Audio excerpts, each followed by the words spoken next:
I just spoke to Charles, and he's found it a very tough weekend this weekend as well, harder around here.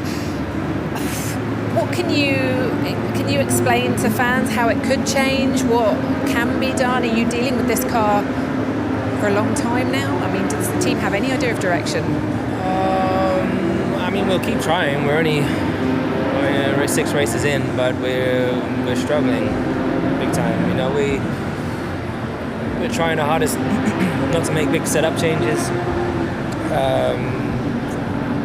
But no matter what we do, it's so inconsistent every time we go out. We've got problems with brakes. We've got problems with this instability that we're struggling with. And we're just generally not quick enough. Like, just to get through just to get into Q3 is tough for us at the moment. And once you're then on that back foot, it's hard to pick up those points. Tomorrow's going to be hard work, but you know, we'll try again tomorrow. But it's the same thing for me. So I mean, I'm used to it. It is what it is, and I just keep trying. I'll be back at the factory next week and just keep going. Can a 7-times world champion fail loudly in classification? Just hours of getting on the podium in the sprint race? What is really happening between Hamilton and Ferrari? Lewis Hamilton, one of the greatest names in the history of Formula One, lived in the Miami 2025 Grand Prix, an episode that few hope to see at this stage of their career. In his second classification as a Ferrari pilot, he was eliminated in Q2, without even having the opportunity to fight for the front positions on Sunday's grid. Well, that was the final position in a session where his teammate, Charles Leclerc, did manage, although also with difficulties, reached only the 8th place. But beyond statistics, the important thing was the context. This result was not due to a specific error or a bad turn, but to a set of problems that had already been dragging from the beginning of the season. The elimination was not an accident, it was a warning. Q2 was a cruel battlefield. While the chronometers fell and the purple sectors exchanged between Verstappen, Norris and Antonelli, Hamilton seemed to be running a different race. Despite the experience, talent and the ability to adapt to conditions, there was simply no rhythm. He did not find the balance, he failed to heat the tires correctly, and the car did not respond at any key time. This was not a lack of precision or an execution error. The SF25 showed an erratic and unstable behavior in his hands. The feeling was to swimming against the current, while others sailed with the wind in favor. The most painful thing for Hamilton, without a doubt, was to see how less experienced pilots, such as Esteban Ocon in a limited Alpine, managed to sneak into the Q3. Ocon snatched that last place available, closing the door on the face of the 7-time world champion. For someone with his record and his winning mentality, this was a deep blow. A clear message that the adaptation to Ferrari would not be immediate, that the success story that many expected to write would have to wait, and that the problems that affect the car are much more serious than what was supposed after the preseason tests. This episode also had an emotional impact on the environment.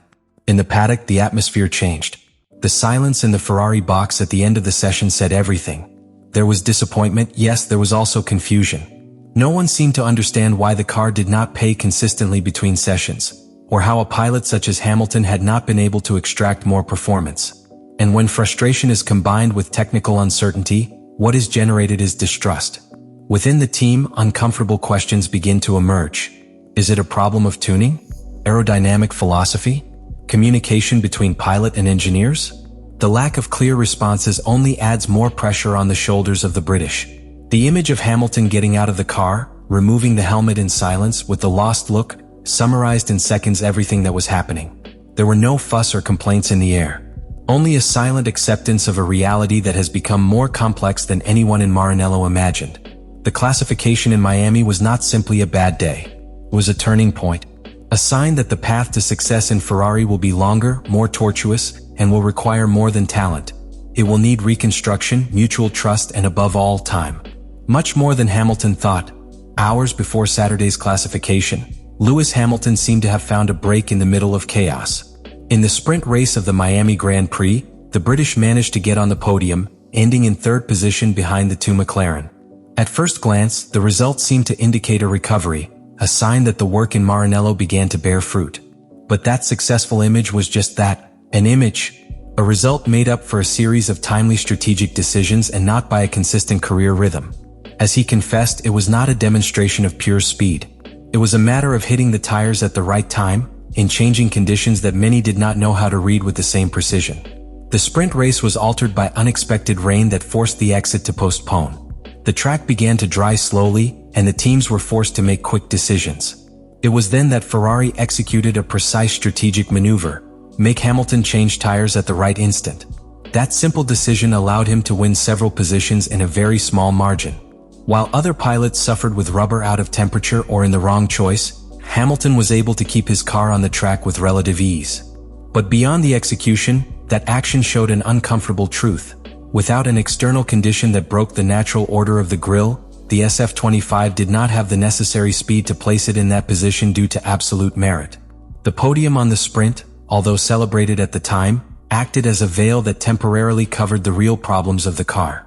He gave an illusion of progress that disappeared completely when the classification for the main race arrived. There, with all the stabilized elements and without external variables that would alter the competitive order, the Ferrari returned to its most crude state: inconstant, difficult to interpret, and without response capacity to the pilot's demands. The contrast was so brutal that it was difficult to process. In the morning, Hamilton celebrated. In the afternoon, he was left out of the first 10. That jump between euphoria and frustration is precisely what defines the seasonal start for him and Ferrari. The most revealing of everything was the way Hamilton talked about the matter. There was no triumphalism, there was no exaggeration, only realism. He acknowledged that the podium did not reflect the current state of the car. He said that well-executed strategic decisions can give positive results, but that the car needs deep improvements if they aspire to compete with McLaren, Red Bull, or even Mercedes in a sustained way. Those statements were a sample of maturity, but also a warning. It was not a defeated pilot, but one fully aware that without a clear evolution, the moments of glory such as the sprint will remain exceptions, not the norm. And for someone like Hamilton, accustomed to consistency and domain, living of isolated moments is not enough. After its elimination in Q2, Hamilton did not hide. He went out to talk to the media and was as direct as it always has been. He admitted without surroundings that the car's performance is not consistent, that there are structural problems that have not yet been solved, and that despite all the efforts of the equipment, the SF25 remains an unpredictable car. What surprised the most was the criticism, but the tone. It was not someone complaining aimlessly, but a world champion who is trying to decipher a technical and emotional puzzle in a new environment, with different dynamics and under monumental pressure point. One of the most interesting aspects of his statements was the way he detailed attempts to adjust his driving style. In Ferrari, he had to modify routines that in Mercedes had been part of his DNA for more than a decade. He commented that he is trying to replicate the Leclerc approach at the entrance to curve, previously releasing the accelerator and applying the brake more progressively, looking for a higher minimal speed. These types of settings are not simple, especially for someone who has been successful for so long with a specific method. That he is willing to make those changes speaks of his commitment to the project, but also underlines how difficult it is to be adapted. In his analysis, Hamilton was also clear at another point: the adaptation time he thought is not enough. He came to Ferrari convinced that with his experience and talent, he could accelerate that process of mutual understanding with the car and team. But reality has hit him strongly. He admitted that they are just beginning to make the changes that are really needed, and that everything has been aggravated by a tight calendar and adverse climatic conditions. The sessions have been short and the very limited test window. In short, there has been no room for error or experimentation. What we are seeing at this start of the season is not the decline of a pilot, but the beginning of a deep transformation. Hamilton has not lost his ability, his temper, or his hunger to compete. What has lost, at least for now, is the absolute control environment in Mercedes.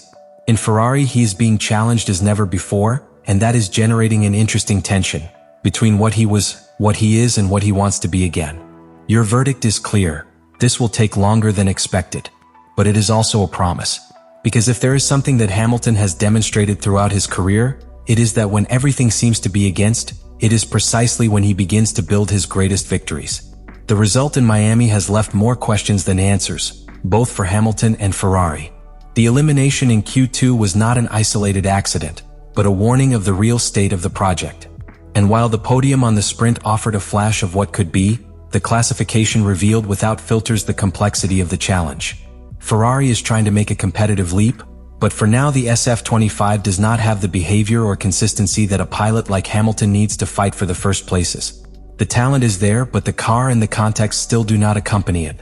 The adaptation process will not be immediate, and that has already been assumed by the pilot himself. What seemed like a planned and progressive transition is becoming a tour full of technical and strategic obstacles. The question is not whether Hamilton can be ahead, but how long it will take to achieve it. And in Formula One, time is a limited resource. Each lost race is an opportunity that fades, and in a season as tight as 2025, the margins of error are minimal. Therefore, every decision made by Ferrari from now on will be crucial. This story just begins, and the true potential of this pair between Hamilton and Ferrari is still to be discovered. But what is clear is that, if they want to compete at the highest level, they must find a way to make the car speak the same language to the pilot. Because without that connection, no talent, because it is, can translate into sustained results. This will be a year of tests, learning, and possibly reconstruction. And now I ask you directly, do you think Hamilton will reverse the situation and fight for victories this season? Or are we facing a project that will need more than a year to mature? Leave it in the comments.